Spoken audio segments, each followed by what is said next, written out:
ಎಲ್ಲರಿಗೂ ನಮಸ್ಕಾರ. Welcome back to my channel. ನಾನು ಸಿಂಧು. ಇವತ್ತು ಸಂಜೆ ಸ್ನ್ಯಾಕ್ಸು, ಟೀ ಟೈಮ್ ಸ್ನ್ಯಾಕ್ಸ್ಗೋಸ್ಕರ ನಿಪ್ಪಟ್ಟು ಮಾಡಿದ್ದೀನಿ. ಹಾಗೆ ನೈಟು ಡಿನ್ನರಿಗೋಸ್ಕರ ಕ್ಯಾಬೇಜ್ ಪಲ್ಯ ಹಾಗೆ ಅಡ್ಲಿಕಾಯಿ ಸಾಂಬಾರನ್ನ ತುಂಬ ಬೇಗ ಒಂದು 10-15 ನಿಮಿಷದಲ್ಲಿ ಮಾಡೋ ಥರ ತೋರಿಸಿದ್ದೀನಿ. ಈಗ ಮೊದಲಿಗೆ ಇಲ್ಲಿ ನಾನು ಸಂಜೆ ಸ್ನ್ಯಾಕ್ಸ್ಗೆ ನಿಪ್ಪಟ್ಟು ಮಾಡ್ತಾಯಿದ್ದೀನಿ. ನಿಪ್ಪಟ್ಟು ಮಾಡೋದಕ್ಕೆ ಮೊದಲಿಗೆ ಒಂದು ಬಾಣಲಿ ತೊಗೊಂಡಿದ್ದೀನಿ. ಆ ಬಾಣಲಿಗೆ 1 ಕಪ್ ಅಳತೆಯಲ್ಲಿ ಕಡಲೆ ಬೀಜನ ಹಾಕ್ಕೊಂಡು ಫ್ರೈ ಮಾಡ್ಕೊತಾ ಇದ್ದೀನಿ. ಇದು ಸ್ವಲ್ಪ ಸಣ್ಣ ಉರಿಯಲ್ಲಿ ಫ್ರೈ ಆದರೆ ಕಡಲೆ ಬೀಜದ ಸಿಪ್ಪೆನ ಆರಾಮಾಗಿ ಬಿಡಿಸ್ಕೊಂಡ್ಬಿಡ್ಬೋದು. ಇದು ಕಡಲೆ ಬೀಜ ಉರಿತಾ ಇದ್ದಂಗೆ ಅದು ಓಪನ್ ಆಗುತ್ತೆ. ಆ ಥರ ಆಗೋವರೆಗೂ ಫ್ರೈ ಮಾಡಿಕೊಂಡು ಆಮೇಲೆ ಇದನ್ನು ಒಂದು ಪ್ಲೇಟ್ಗೆ ಹಾಕ್ಕೊಂಡು ಇದು ಸ್ವಲ್ಪ ಆರಬೇಕು. ಆರಿದ್ರೆ ಸಿಪ್ಪೆ ನೀಟಾಗಿ ಬೇಗನೆ ಬಿಡಿಸ್ಬೋದು. ಬಿಸಿ ಇದ್ದಾಗ ಸಿಪ್ಪೆ ಬಿಡೋದಿಲ್ಲ.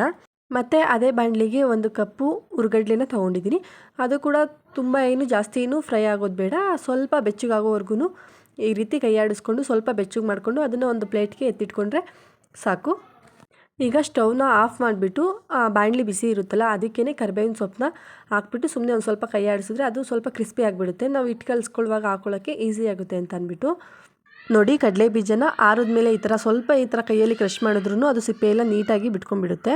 ಕಡಲೆ ಬೀಜನ ಕ್ಲೀನ್ ಮಾಡ್ಕೊಂಬಿಟ್ಟು ಆಗಿಂದಾಗಲೇ ಕೌಂಟ್ರ್ ಟಾಪ್ನ ಕ್ಲೀನ್ ಮಾಡ್ಕೊಂಬಿಟ್ರೆ ಸ್ವಲ್ಪ ಚೆನ್ನಾಗಿರುತ್ತೆ. ಇಲ್ಲಾಂದರೆ ಎಲ್ಲ ಒಂದೇ ಸತಿ ತುಂಬಾ ಜಾಸ್ತಿ ಆಗಿಬಿಡುತ್ತೆ ಕೆಲಸಗಳು. ಅದಕ್ಕೆ ಆವಾಗವಾಗಲೇ ಕ್ಲೀನ್ ಮಾಡ್ಕೊಂಬಿಟ್ಟು ಆವಾಗವಾಗಲೇ ತೊಳ್ಕೊಂಬಿಟ್ಟು ಎತ್ತಿಟ್ಕೊಂಡ್ಬಿಡ್ತೀನಿ. ಮೊದಲೇ ಒಂದು ಮಿಕ್ಸಿ ಜಾರ್ ತೊಗೊಳ್ಳೋಣ. ಒಂದು ಮಿಕ್ಸಿ ಜಾರ್ ತೊಗೊಂಡು ಅದಕ್ಕೆ ಖಾರಕ್ಕೆ ಎಷ್ಟು ಬೇಕೋ ಅಷ್ಟು ಮೆಣಸಿನ್ಕಾಯಿನ ಹಾಕ್ಕೊತಾ ಇದ್ದೀನಿ. ಈ ನಿಪ್ಪಟ್ಟಿಗೆ ಮೆಣಸಿನ್ಕಾಯಿ ಹಾಗಾಗಿ ತರ್ತರಿಯಾಗಿ ರುಬ್ಕೊಂಡು ಹಾಕೋಬಿಟ್ರೆ ನಿಪ್ಪಟ್ಟಲ್ಲಿ ಕಾಣಿಸ್ತಾ ಇರುತ್ತಲ್ಲ ಅದು ಚೆನ್ನಾಗಿರುತ್ತೆ. ಇಲ್ಲಿ ನಾನು ಒಂದು 4 ಒಣಮೆಣಸಿನ್ಕಾಯಿನ ಹಾಕ್ಕೊಂಡು ಈ ತರಿಯಾಗಿ ಸ್ವಲ್ಪ ರುಬ್ಕೊತೀನಿ. ಮತ್ತು ಅದೇ ಜಾರಿಗೆ ಇಲ್ಲಿ ಕಡಲೆ ಬೀಜನೂ ಕೂಡ ಜಾಸ್ತಿ ರುಬ್ಕೊಳ್ಳೋದು ಬೇಡ, ಸ್ವಲ್ಪನೇ ತರಿಯಾಗಿ ಇದೇ ಥರ ರುಬ್ಕೊಂಡ್ರೆ ಸಾಕು. ಹಾಗೆ ಹುರ್ಗಡ್ಲೆನೂ ಕೂಡ ಇದೇ ರೀತಿ ತರಿಯಾಗಿ ರುಬ್ಕೋಬೇಕು. ಹಾಗೆ ಒಂದು ಮಿಕ್ಸಿಂಗ್ ಬೌಲ್ ತೊಗೊಂಡು ಆ ಮಿಕ್ಸಿಂಗ್ ಬೌಲಿಗೆ 2 ಬೌಲ್ ಅಕ್ಕಿ ಹಿಟ್ಟನ್ನ ಹಾಕ್ಕೊತಾ ಇದ್ದೀನಿ. ಅದಕ್ಕೆ ಈಗ ನಾವು ರುಬ್ಬಿಟ್ಕೊಂಡಿರೋಂತಹ ಕಡಲೆ ಬೀಜ ಹಾಗೆ ಹುರ್ಗಡ್ಲೆನೂ ಕೂಡ ಸೇರಿಸ್ತಾ ಇದ್ದೀನಿ. ಹಾಗೆ ಖಾರಕ್ಕೆ ಮೆಣಸಿನ್ಕಾಯಿ ನಾವು ರುಬ್ಬಿಟ್ಕೊಂಡಿದ್ವಲ್ಲ ಈ ಥರ ತರಿಯಾಗಿ ಅದನ್ನು ಕೂಡ ಸೇರಿಸಿ ಇಲ್ಲಿ ನಾನು ಕರಿಬೇವಿನ ಸೊಪ್ಪು ಸ್ವಲ್ಪ ಬಿಸಿ ಮಾಡ್ಕೊಂಡಿರೋದ್ರಿಂದ ನೋಡಿ ಈ ಥರ ನೀಟಾಗಿ ಕ್ರಷ್ ಆಗೋಯಿತು. ಅದು ಚೆನ್ನಾಗಿ ಈ ಥರ ಸ್ವಲ್ಪ ಕ್ರಷ್ ಮಾಡಿಬಿಟ್ಟು ಇದನ್ನು ಕೂಡ ಅದೇ ಹಿಟ್ಟೊಳಗಡೆ ಸೇರಿಸ್ಕೊಂಡು ಈಗ ರುಚಿಗೆ ತಕ್ಕಷ್ಟು ಉಪ್ಪನ್ನು ಕೂಡ ಸೇರಿಸ್ಕೊಂಡು ಖಾರಕ್ಕೆ ಆಗಲೇ ಮೆಣಸಿನ್ಕಾಯಿ ಹಾಕಿದ್ವಿ. ಈಗ ಸ್ವಲ್ಪ ಖಾರದ ಪುಡಿ ಹಾಕ್ಕೊಂಡು ಒಂದು 5-6 ಎಸ್ಲು ಜಜ್ಜಿರುವಂತಹ ಬೆಳ್ಳುಳ್ಳಿನೂ ಕೂಡ ಸೇರಿಸ್ಕೊಬೇಕು. ಈಗ ಇದನ್ನು ಡ್ರೈ ಮಿಕ್ಸ್ ಮಾಡ್ಕೊಂಡ್ಬಿಡಬೇಕು. ಮೊದಲು ಸ್ವಲ್ಪ ಚೆನ್ನಾಗಿ ಡ್ರೈ ಮಿಕ್ಸ್ ಮಾಡ್ಕೊಂಡ್ಬಿಟ್ರೆ ನಾವು ನೀರು ಹಾಕಿ ಕಲಿಸಿದಾಗ ಅದು ಚೆನ್ನಾಗಿ ಹೊಂದ್ಕೊಳ್ಳುತ್ತೆ. ಮೊದಲು ಈ ಥರ ಕ್ರಷ್ ಮಾಡಿಕೊಂಡು ಎಲ್ಲನೂ ಡ್ರೈ ಮಿಕ್ಸ್ ಮಾಡ್ಕೊಂಡ್ಬಿಟ್ಟು ಆಮೇಲೆ ಇದಕ್ಕೆ ಸ್ವಲ್ಪ ನೀರನ್ನ ಬಿಸಿ ಮಾಡಿ ಇಟ್ಕೊಬೇಕು.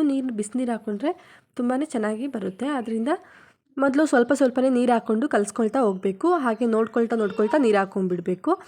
ನಾವು ಯಾವುದೇ ತಿಂಡಿ ಮಾಡಿದ್ರೂ ನಾವು ಹಿಟ್ಟನ್ನ ಯಾವ ರೀತಿ ಕಲಿಸ್ಕೊತೀವಿ ಅನ್ನೋದ್ರ ಮೇಲೇ ನಾವು ಮಾಡೋ ತಿಂಡಿ ಚೆನ್ನಾಗಿ ಬರೋದು. ನಾನು ಈ ರೀತಿ ಚಪಾತಿ ಹಿಟ್ಟಿನ ಅದಕ್ಕೆ ಕಲಿಸ್ಕೊತಾ ಇದ್ದೀನಿ.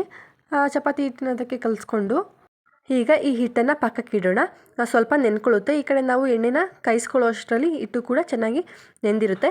ಎಣ್ಣೆ ಕಾಯಕ್ಕಿಡೋಣ. ಈಗ ಇಲ್ಲಿ ಒಂದು ಬಾಣಲಿ ಇಟ್ಟು ಅದಕ್ಕೆ ಡೀಪ್ ಫ್ರೈ ಮಾಡೋದಕ್ಕೆ ಎಷ್ಟು ಎಣ್ಣೆ ಬೇಕೋ ಅಷ್ಟನ್ನು ಎಣ್ಣೆ ಹಾಕ್ಕೊಂಡು ಬಟರ್ ಪೇಪರ್ ಇಲ್ಲಾಂದರೆ ಯಾವುದಾದ್ರೂ ಕವರು ಇಲ್ಲ ಎಣ್ಣೆ ಕಟ್ ಮಾಡಿರೋಂತಹ ಕವರ್ ಇರುತ್ತಲ್ಲ ಆ ಕವರಲ್ಲಿ ಸ್ವಲ್ಪ ಎಣ್ಣೆ ಹಚ್ಕೊಂಡು ಅದಕ್ಕೆ ಈಗ ನಾವು ಮತ್ತೊಂದು ಸಲ ನಾದ್ಕೊಂಡು ಆ ಹಿಟ್ಟನ್ನ ಈ ಥರ ರೋಲ್ ಮಾಡಿಕೊಂಡು ಎತ್ತಿಟ್ಕೊಳ್ಬಿಡೋಣ. ಈ ಥರ ಮಾಡ್ಕೊಂಡು ಇಟ್ಕೊಂಡ್ರೆ ಎಣ್ಣೆ ಕಾಯ್ದ ಮೇಲೆ ಹಾಗೆ ತಟ್ಟಿ ಹಾಕಿಬಿಡ್ಬೋದು. ಅದರಿಂದ ಈ ರೀತಿ ಮೊದಲು ಮಾಡಿಕೊಂಡು ನಾನು ಇಲ್ಲಿ ಕೈಯಲ್ಲೇ ತಟ್ಕೊತಾ ಇದ್ದೀನಿ. ಈ ನಿಪ್ಪಟ್ಟು ತುಂಬ ತೆಳ ಬರೋದೇನು ಬೇಡ, ಸ್ವಲ್ಪ ಮಂದಕ್ಕೆ ಇರಬೇಕು ನಿಪ್ಪಟ್ಟು. ಅದಕ್ಕೋಸ್ಕರ ನಾನು ಇಲ್ಲಿ ಕೈಯಲ್ಲೇ ತಟ್ಕೊಂಡ್ಬಿಡ್ತಾ ಇದ್ದೀನಿ. ಕೈಯಲ್ಲಿ ತಟ್ಕೊಳ್ಳೋದೇ ಈಸಿ ಆಗುತ್ತೆ. ಈ ಲಟ್ಟಣಿಗೆಲ್ಲ ಒತ್ಕೊಂಡ್ರೆ ಅದು ಸ್ವಲ್ಪ ತೆಳ ಆಗಿಬಿಡುತ್ತೆ. ಅದಕ್ಕೆ ಈ ರೀತಿ ಕೈಯಲ್ಲೇ ಆರಾಮಾಗಿ ತಟ್ಕೊಂಡು ಒಂದಷ್ಟು ತಟ್ಕೊಂಡು ಎತ್ತಿಟ್ಕೊಂಡ್ಬಿಡೋಣ. ಆಮೇಲೆ ಎಣ್ಣೆ ಕಾಯ್ದ ಮೇಲೆ 1 by 1 ಹಾಕ್ಕೊಳ್ತಾ ಹೋಗ್ಬೋದು. ಈಗ ಎಣ್ಣೆ ಕಾದಿದೆ ನೋಡಿ. ಈ ರೀತಿ ಒಂದೊಂದೇ ಹಾಕ್ಕೊಳ್ತಾ ಹೋದರೆ ನೋಡಿ ಒಂದೊಂದು ಹಾಕ್ತಾ ಇದ್ದಂಗೆ ಅದು ಮೇಲಕ್ಕೆ ಬಂದುಬಿಡುತ್ತೆ. ಹಾಗೆ ನಾವು ಎಷ್ಟು ಬೇಕೋ ಅಷ್ಟನ್ನು ಕೂಡ ಹಾಕ್ಕೊಳ್ಬೋದು. ಇನ್ನು ಒಂದೊಂದೇ ಬೇಯಿಸ್ಬೇಕು ಅನ್ನೋದೇನಿರಲ್ಲ. ಒಂದೊಂದ್ಸಲಿ ಒಂದು 3-4 ಬೇಯಿಸ್ಕೊಬೋದು ಆರಾಮಾಗಿ. ಇಲ್ಲಿ ನೋಡಿ ಈಗ ಇದು ಬೆಂದಿದೆ ಅಂತ ಅನಿಸುತ್ತೆ.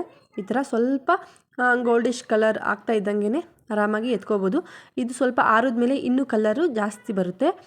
ಮೊದಲಿಗೆ ಒಂದು ಬ್ಯಾಚ್ ಹಾಕ್ಕೊಂಡೆ. ಈಗ ನೆಕ್ಸ್ಟ್ ಬ್ಯಾಚನ್ನು ಕೂಡ ಅದೇ ರೀತಿ ಹಾಕ್ಕೊಳ್ತಾ ಇದ್ದೀನಿ. ಈ ರೀತಿ ಒಂದು ಜಾಲರಿಗೆ ಎಲ್ಲನೂ ಕೂಡ ಹಾಕ್ಕೊಂಡು ಎಣ್ಣೆ ಏನಾದ್ರು ಇದ್ದರೆ ಕೆಳಗೆ ಬರುತ್ತೆ ಅಂತ ಅಂದ್ಬಿಟ್ಟು ಒಂದು ಕೆಳಗೆ ಒಂದು ಪ್ಲೇಟ್ ಹಾಕಿದ್ದೀನಿ. ಆದರೆ ನಿಪ್ಪಟ್ಟಲ್ಲೇ ಏನು ಜಾಸ್ತಿ ಎಣ್ಣೆ ಇರೋದಿಲ್ಲ, ಎಣ್ಣೆನೂ ಕೂಡ ಜಾಸ್ತಿ ಇರೋದು ಇಲ್ಲ ನಿಪ್ಪಟ್ಟು. ನೋಡಿ ಎಷ್ಟು ಚೆನ್ನಾಗಿ ಬಂದಿದೆ ನಿಪ್ಪಟ್ಟು ಅಂತ, ಎಷ್ಟು ಕಲರ್ಫುಲ್ಲಾಗಿ. ಹೊರಗಡೆ ತೊಗೊಂಡು ತಿನ್ನೋದಕ್ಕಿಂತ ಈ ರೀತಿ ಮನೇಲೇ ಸ್ವಲ್ಪ ತುಂಬ ಸುಲಭವಾಗಿ ಮನೇಲೇ ಮಾಡ್ಕೊಬೋದು. ನೋಡಿ ಒಂದು ನಿಪ್ಪಟ್ಟು ತೊಗೊಂಡು ಕ್ರಷ್ ಮಾಡಿದ್ರೆ ಅದು ಎಷ್ಟು ನೀಟಾಗಿ ಪುಡಿ ಪುಡಿ ಆಗಿಬಿಡುತ್ತೆ ಅಂತ, ಇಷ್ಟು ಕ್ರಿಸ್ಪಿಯಾಗಿ ಬರುತ್ತೆ ನಿಪ್ಪಟ್ಟು.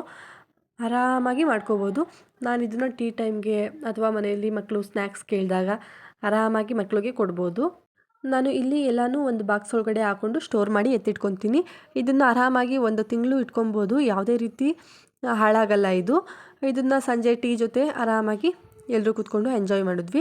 ಈಗ ನೆಕ್ಸ್ಟು ರಾತ್ರಿಗೆ ಡಿನ್ನರಿಗೆ ಅಂತ ಅಂದ್ಬಿಟ್ಟು ಇಲ್ಲಿ ನಾನು ಅಡ್ಲೆಕಾಯಿ ಸಾಂಬಾರು ಮಾಡ್ಕೊತಾ ಇದ್ದೀನಿ. ಸ್ವಲ್ಪ ಈಸಿಯಾಗಿ ಬೇಗನೆ ಆಗೋ ಥರ ಅಡ್ಲೆಕಾಯಿ ಸಾಂಬಾರು ಮಾಡ್ಕೊತಾ ಇದ್ದೀನಿ ಅಷ್ಟೇ. ಮಾಮೂಲಿ ಎಲ್ಲರೂ ಮಾಡೋ ಥರನೇ ಡೈರೆಕ್ಟಾಗಿ ಕುಕ್ಕರಲ್ಲೇ ಒಗ್ಗರಣೆ ಹಾಕ್ಬಿಟ್ಟು ಮಾಡ್ತಾಯಿದ್ದೀನಿ ಅಷ್ಟೇ. ಮೊದಲಿಗೆ ಒಂದು ಕುಕ್ಕರ್ ಇಟ್ಕೊಂಡು ಅದಕ್ಕೆ ಸ್ವಲ್ಪ ಎಣ್ಣೆ, ಹಾಗೆ ಸಾಸಿವೆ, ಕರಿಬೇವಿನ ಸೊಪ್ಪು, ಕಟ್ ಮಾಡಿರುವಂತಹ ಈರುಳ್ಳಿ ಮತ್ತು ಟೊಮೊಟೊನ ಹಾಕಿ ಇದನ್ನು ಸ್ವಲ್ಪ ಸಾಫ್ಟ್ ಆಗೋವರೆಗೂ ಸಾಫ್ಟ್ ಮಾಡಿಕೊಂಡು ಕಟ್ ಮಾಡಿರೋ ಅಡ್ಲಕಾಯಿನೂ ಕೂಡ ಸೇರಿಸ್ಕೊತಾ ಇದ್ದೀನಿ. ಅಡ್ಲಕಾಯಿನೂ ಕೂಡ ಸ್ವಲ್ಪ ಫ್ರೈ ಮಾಡಿಕೊಂಡು ಅದಕ್ಕೆ ಇಲ್ಲಿ ನಾನು ಸಾಂಬಾರು ಬೇಳೆ ಯೂಸ್ ಮಾಡ್ತಾಯಿಲ್ಲ, ಕಡಲೆಬೇಳೆ ಯೂಸ್ ಮಾಡಿ ಸಾಂಬಾರು ಮಾಡ್ತಾಯಿದ್ದೀನಿ. ತೊಳೆದಿರುವಂತಹ ಕಡಲೆಬೇಳೆನೂ ಕೂಡ ಸೇರಿಸ್ಕೊಂಡು ಅದನ್ನು ಕೂಡ ಸ್ವಲ್ಪ ಎಣ್ಣೆಲಿ ಫ್ರೈ ಮಾಡಿಕೊಂಡು, ಇದು ಎಣ್ಣೆಲಿ ಫ್ರೈ ಆಗೋಷ್ಟರಲ್ಲಿ ಸ್ವಲ್ಪ ಮಸಾಲೆ ರುಬ್ಕೊಬಿಡೋಣ. ಒಂದು ಮಿಕ್ಸಿ ಜಾರಿಗೆ ಟೊಮೊಟೊ, ಈರುಳ್ಳಿ ಮತ್ತು ಬೆಳ್ಳುಳ್ಳಿ, ಹಾಗೆ ಸ್ವಲ್ಪ ಕಾಯಿ ತುರಿ, ಒಂದು ಚಿಕ್ಕ ಪೀಸು ಚಕ್ಕೆ, 1 2 3 ಲವಂಗ, ಹಾಗೆ ಕೊತ್ತಂಬರಿ ಸೊಪ್ಪನ್ನ ಹಾಕ್ಕೊಂಡು ರುಬ್ಕೊಬಿಡೋಣ. ಇದು ರುಬ್ಕೊಂಡು ಬರೋ ಅಷ್ಟರಲ್ಲಿ ಇದು ಕೂಡ ಚೆನ್ನಾಗಿ ಫ್ರೈ ಆಗಿದೆ. ಇದಕ್ಕೆ ಈಗ ರುಬ್ಬಿರುವಂತಹ ಮಸಾಲೆನೂ ಕೂಡ ಸೇರಿಸಿ ಅದನ್ನು ಕೂಡ ಸ್ವಲ್ಪ ಫ್ರೈ ಮಾಡ್ಕೊಳ್ಳೋಣ ಎಣ್ಣೆಲೇ. ಇದನ್ನು ಎಣ್ಣೆಲಿ ಫ್ರೈ ಮಾಡಿಕೊಂಡು ಇದಕ್ಕೆ ಎಷ್ಟು ಸಾಂಬಾರು ಪೌಡರ್ ಬೇಕೋ ಅಷ್ಟು ಸಾಂಬಾರು ಪೌಡರ್ನ ಹಾಕ್ಕೊಂಡು, ಇಲ್ಲಿ ನಾನು ಒಂದು 2 ಸ್ಪೂನ್ ಸಾಂಬಾರು ಪೌಡರ್ನ ಸೇರಿಸ್ಕೊಂಡು ಅದೇ ಮಿಕ್ಸಿ ಜಾರಲ್ಲಿ ತೊಳೆದು ನೀರನ್ನು ಕೂಡ ಸೇರಿಸ್ಕೊತೀನಿ. ಎಷ್ಟು ಸಾಂಬಾರು ಬೇಕು ನಮಗೆ, ಯಾವ ತಿಕ್ನೆಸ್ಸಲ್ಲಿ ಬೇಕೋ ಅಷ್ಟು ಸಾಂಬಾರನ್ನ ಹೆಚ್ಚಿಸ್ಕೊಳ್ಳೋಣ ನೀರು ಹಾಕ್ಕೊಂಡು. ಹಾಗೆ ಇದಕ್ಕೆ ಈಗ ಉಪ್ಪು ಹಾಕ್ತಾಯಿದ್ದೀನಿ. ಎಷ್ಟು ಸಾಂಬಾರಿಗೆ ಎಷ್ಟು ಬೇಕೋ ಅಷ್ಟು ಉಪ್ಪನ್ನು ಕೂಡ ಸೇರಿಸ್ಕೊಂಡು ಒಂದು ವಿಷಲ್ ಬರೆಸ್ಕೊಂಡ್ರೆ ಸಾಂಬಾರು ಬೇಗನೆ ರೆಡಿ ಆಗಿಬಿಡುತ್ತೆ. ಮನೆಯಲ್ಲಿ ಒಂದೇ ಒಂದು ಚಿಕ್ಕದು ಕ್ಯಾಬೇಜ್ ಇತ್ತು, ಅದರಲ್ಲಿ ಗೋಬಿ ಮಾಡೋಣ ಅಂತ ಅಂದ್ಕೊಂಡೆ, ಸಾಕಾಗಲ್ಲ ಅಂತ ಅಂದ್ಬಿಟ್ಟು ಇದನ್ನು ಪಲ್ಯ ಮಾಡಿಬಿಡ್ತಾಯಿದ್ದೀನಿ. ಮೊದಲು ಕ್ಯಾಬೇಜ್ನ ನೀಟಾಗಿ ಸಣ್ಣ ಸಣ್ಣದಾಗಿ ಕಟ್ ಮಾಡಿ ಇಟ್ಕೊಂಡು ಒಂದು ಪಾತ್ರೆಗೆ ನೀರು ಹಾಕಿ ಅದನ್ನು ಸ್ವಲ್ಪ ಹೊತ್ತು ನೆನೆಯೋದಕ್ಕೆ ಬಿಟ್ಬಿಡಬೇಕು, ಅದು ಸ್ಮೆಲ್ಲೆಲ್ಲ ಸ್ವಲ್ಪ ಹೋಗಲಿ ಅಂತ ಅಂದ್ಬಿಟ್ಟು. ಹಾಗೆ ಅಷ್ಟರಲ್ಲಿ ಒಂದು ಬಾಣಲಿ ತೊಗೊಂಡು ಅದಕ್ಕೆ ಎಣ್ಣೆ ಹಾಕಿ ಅದಕ್ಕೆ ಕಡಲೆಬೇಳೆ ಹಾಕಿ ಫ್ರೈ ಮಾಡ್ಕೊಬೇಕು. ಆ ಕಡಲೆಬೇಳೆನೂ ಸ್ವಲ್ಪ ಫ್ರೈ ಆದಮೇಲೆ ಅದಕ್ಕೆ ಸ್ವಲ್ಪ ಜೀರಿಗೆ, ಹಾಗೆ ಸಾಸಿವೆ ಮತ್ತು ಕರಿಬೇವಿನ ಸೊಪ್ಪನ್ನ ಹಾಕಿ ಫ್ರೈ ಮಾಡ್ಕೋಬೇಕು. ಇಲ್ಲಿ 3 ಮೆಣಸಿನ್ಕಾಯಿನ ಕೂಡ ಸೇರಿಸ್ತಾ ಇದ್ದೀನಿ, ಹಾಗೆ ಕಟ್ ಮಾಡಿರುವಂತಹ ಈರುಳ್ಳಿನೂ ಕೂಡ ಸೇರಿಸ್ತಾ ಇದ್ದೀನಿ. ಇದನ್ನು ಸೇರಿಸಿ ಸ್ವಲ್ಪ ಫ್ರೈ ಮಾಡ್ಕೊಬೇಕು. ಈರುಳ್ಳಿಗೆ ಸ್ವಲ್ಪ ಈಗ ಉಪ್ಪು ಹಾಕ್ತಾಯಿದ್ದೀನಿ, ಈರುಳ್ಳಿಗೆ ಮಾತ್ರನೇ ಹಾಕ್ತಾಯಿದ್ದೀನಿ. ಹಾಗೆ ಸ್ವಲ್ಪ ಅರಿಶಿಣ ಹಾಕಿ ಫ್ರೈ ಮಾಡಿಕೊಂಡು ಈಗ ತೊಳೆದಿರುವಂತಹ ಕ್ಯಾಬೇಜನ್ನು ಕೂಡ ಸೇರಿಸಿ ಅದನ್ನು ಕೂಡ ಚೆನ್ನಾಗಿ ಫ್ರೈ ಮಾಡ್ಕೊಬೇಕು. ನಾವಿಲ್ಲಿ ಬೇಯಿಸಿ ಎಲ್ಲ ಏನು ಹಾಕೊತಿಲ್ಲ, ಕ್ಯಾಬೇಜ್ನ ಡೈರೆಕ್ಟಾಗಿ ಹಾಕೊತೀವಿ. ಈ ಒಗ್ಗರಣೆಯಲ್ಲೇ ಬಿಟ್ಕೊಳ್ಳುತ್ತೆ ಅದು ನೀರು, ಅದೇ ನೀರಲ್ಲೇ ಅದು ಬೇಯುತ್ತೆ. ಈ ರೀತಿ ಸ್ವಲ್ಪ ಚೆನ್ನಾಗಿ ಮಿಕ್ಸ್ ಮಾಡಿಬಿಟ್ಟು ಅದಕ್ಕೆ ಎಷ್ಟು ಉಪ್ಪು ಬೇಕೋ ಅಷ್ಟು ನೋಡಿಕೊಂಡು ಉಪ್ಪನ್ನ ಈಗ ಸೇರಿಸ್ಕೊಂಡು ಒಂದು ಸ್ವಲ್ಪ ಹೊತ್ತು ಇದನ್ನು ಬೇಯಿಸ್ಕೊಂಡ್ರೆ ಕ್ಯಾಬೇಜು ಆರಾಮಾಗಿ ಇದರಲ್ಲೇ ಬೆಂದ್ಕೊಬಿಡುತ್ತೆ. ಈ ರೀತಿ ಒಂದು ಪ್ಲೇಟ್ ಮುಚ್ಚಿ ಸಣ್ಣ ಉರಿ ಮಾಡಿ ಇಟ್ಟರೆ ಅದು ನೀರು ಬಿಟ್ಕೊಳ್ಳುತ್ತಲ್ಲ ಕ್ಯಾಬೇಜು, ಅದರಲ್ಲೇ ಅದು ಬೆಂದ್ಕೊಳ್ಳುತ್ತೆ. ಸಪ್ರೇಟ್ ಬೇಯಿಸಿಲ್ಲ ಅನ್ನೋ ಥರ ಏನೂ ಇರಲ್ಲ, ಇದರಲ್ಲೇ ಆರಾಮಾಗಿ ಬೆಂದ್ಕೊಳ್ಳುತ್ತೆ. ನೋಡಿ ಎಷ್ಟು ನೀರು ಬಿಟ್ಕೊಂಡಿದೆ ಅಂತ ಅಂದ್ಬಿಟ್ಟು. ಈಗ ಪ್ಲೇಟ್ ತೆಗೆದು ನೋಡಿ, ಕೊನೆಯಲ್ಲಿ ಲಾಸ್ಟ್ ಟಚ್ ಅಂದರೆ ತೆಂಗಿನಕಾಯಿ ತುರಿ, ತೆಂಗಿನಕಾಯಿನೂ ಕೂಡ ಸೇರಿಸ್ಕೊಂಡು ಚೆನ್ನಾಗಿ ಮಿಕ್ಸ್ ಮಾಡಿ ಸ್ವಲ್ಪ ಫ್ರೈ ಮಾಡಿಕೊಂಡ್ರೆ ರೆಡಿ ಆಗಿಬಿಡುತ್ತೆ ನಮಗೆ ಟೇಸ್ಟಿಯಾಗಿರುವಂತಹ ಕ್ಯಾಬೇಜ್ ಪಲ್ಯ. ಇಷ್ಟೇ ಸಿಂಪಲ್ಲಾಗಿ ಆರಾಮಾಗಿ ಏನಾದರೂ ಸೈಡ್ಸ್ ಬೇಕು ಅಂತ ಅಂದಾಗ ಈ ರೀತಿ ಮನೇಲಿ ಏನಿರುತ್ತೋ ಅದರಲ್ಲಿ ಸ್ವಲ್ಪ ಪಲ್ಯ ಮಾಡ್ಕೊಂಡ್ಬಿಟ್ರೆ ಚೆನ್ನಾಗಿರುತ್ತೆ. ನೋಡಿ ರೆಡಿ ಆಯಿತು ಕ್ಯಾಬೇಜ್ ಪಲ್ಯ. ಇಷ್ಟೇ.